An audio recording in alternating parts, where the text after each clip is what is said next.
অতনুবাবু, মেয়ে আমাদের পছন্দ হয়েছে।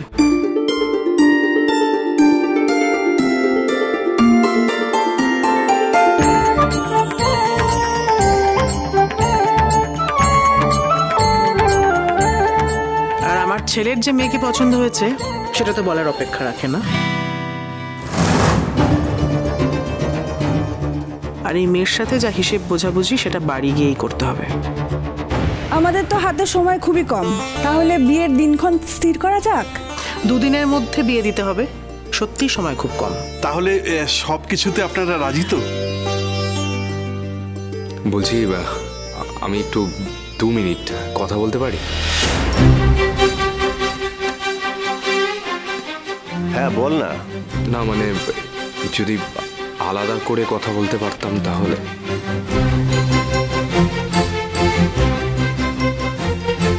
পরমা, মা জানা ওকে তোর ঘরটা একটু দেখিয়ে নিয়ে।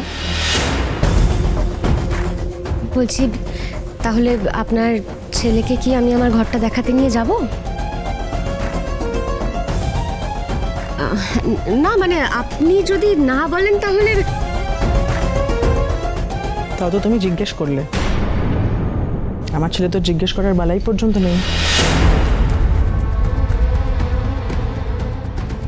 বলছিলাম তোরা যা না, যা যা যা যা কথা বলার বলে নে, আমরাও আমাদের প্রয়োজনীয় কথাবার্তাগুলো এখানে সেরে নিই। যা চলুন।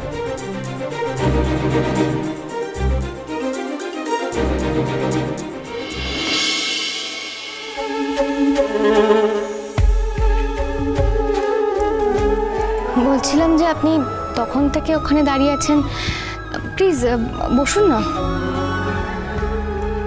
সরি, আমি সত্যি খুব দুঃখিত। আমার মা আপনাকে এইভাবে এত কিছু জিজ্ঞেস করার জন্য। না এটাতে সরির কি আছে? আপনার খারাপ লেগেছে তাই না? না মানে খারাপ লাগবে কেন, মানে আমাদের তো সম্বন্ধ করে বিয়ে, আর আপনাদের পুরনো মানে বনেদি বাড়ি, নিশ্চয়ই এরকমটাই হয়ে থাকে, এটাতে তো অস্বাভাবিক কিছু নেই। তাও দেখুন, আমি জানি পুরোনো দিনের মাইন্ডসেট চেঞ্জ করাটা সম্ভব নয়, বাট বিলিভ মি, আমি কিন্তু এসবে বিশ্বাস করি না। আমি জানি আপনার আত্মসম্মানে লেগেছে।